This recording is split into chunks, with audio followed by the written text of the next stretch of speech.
All right, we're going to get right into it today and challenge something you've probably believed for a long time. What if I told you the real key to getting more done, to achieving more, isn't about doing more, but about becoming still? Today, we're diving into the power of calm and why it might just be the most underrated superpower you've got. You know the drill. Our whole culture screams push harder, move faster, grind it out.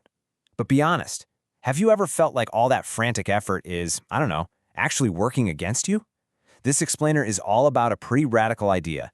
What if the real key to success isn't about adding more force, but way less? So this is the big idea we're digging into. We're going to see why the most effective, creative, and, magnetic state you can possibly be in isn't one of frantic action. It's a state of deep, intentional calm. Okay, first things first, we have to completely reframe what calm even means. Calm isn't passive. It's not weakness. In fact, it's your greatest strength. Yeah, the myth out there paints calmness as, being a pushover, a retreat. But the truth? It's the exact opposite. Real calm is an active state of creation. It's that point where your inner world gets so clear and powerful that the outer world actually starts to reorganize itself around your intention. Think about it. When you're constantly reacting to stress, you're like a pinball, right? Just getting bounced around by everything happening outside of you. But from a state of calm, you stop just reacting. You actually start shaping your reality. You're the one setting the course now. But how does this actually work? I mean, it sounds nice, but what's going on? Well, it's not just some feel-good idea. There's a tangible process happening here, and it's all about the signal you're constantly broadcasting out into the world.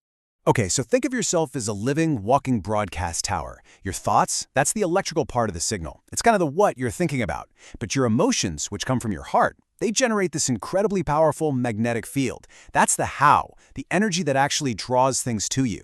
And when you put them together, that's your unique frequency, the personal signal you're sending out every single moment. And this is exactly why being anxious or scattered is so counterproductive. When you're in that state, your broadcast is just full of static. It's a jumbled mess. You're basically sending out a signal that says, hey, I want this thing, but I'm also totally terrified it's not going to happen. The universe gets that confused, incoherent signal and, well, it can't give you a clear response. So the goal then is to achieve what's called coherence. This is so cool. It's a state where your heart and your brain, the two massive powerhouses in your body, literally synchronize. They start vibrating in harmony. And when that happens, it amplifies your signal and turns all that chaotic noise into a crystal clear broadcast. So if coherence is the goal, what's its opposite? What's the enemy here? It's that feeling we all know so well, the feeling of forcing things. It's that trap of urgency and control, and it's so deeply counterproductive. And think about why we force things. The only reason you'd ever feel the need to force an outcome is because, on some level, you believe you're separate from it. You're operating from a mindset of lack, thinking you have to chase and grab what you want because you just don't trust that it can flow to you. And when we're in that forcing mode, just look at the signals we're really broadcasting. Urgency screams, I don't trust the timing. Fear is broadcasting, I'm not worthy. That need for control? It's signaling a deep belief that you're not supported. It's all an energy of contraction, of closing yourself off. Here's a really simple way to feel this. Just imagine a clenched fist, or even make one right now. Feel that? Tense, contracted. It's completely closed. And it's pretty obvious, right? You can't put anything new inside a clenched fist. It's impossible. As long as you're holding on that tightly, you literally cannot receive. This is the energy of resistance. It's a survival response meant to protect you, not a creative response designed to help you expand. So the big question is, how do we open that clenched fist? How do we learn to shift from that exhausting state of force into the effortless power of flow? And this brings up a super important distinction. We have to get clear on two very different types of action.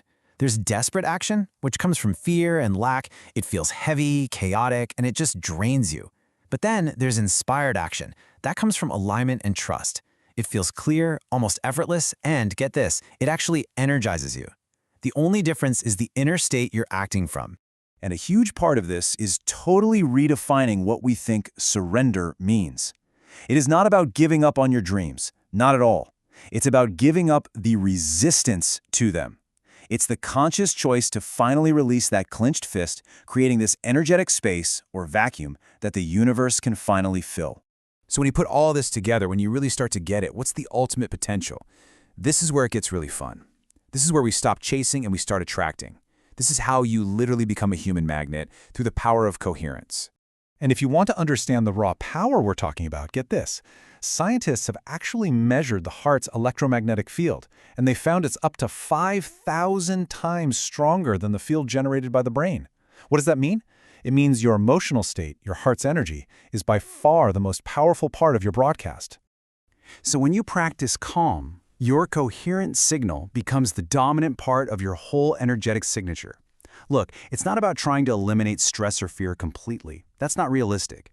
It's about making the signal of calm so strong that it just drowns out all the other noise, making your overall broadcast incredibly clear and powerful. And what does this actually look like in your real life?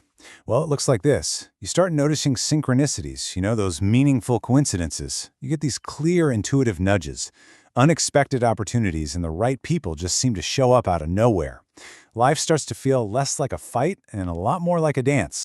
And this is the secret. Those people who just seem to get everything they want effortlessly, they aren't just lucky. They've learned, whether they know it or not, how to get out of their own way. They're just not blocking the natural flow of life with all that resistance from fear, urgency, and control. So after everything we've been taught about hustle, about pushing harder and taking massive action, what if the most productive, the most powerful, the most transformative thing you could possibly do is nothing at all? What if it's simply the choice to just be calm?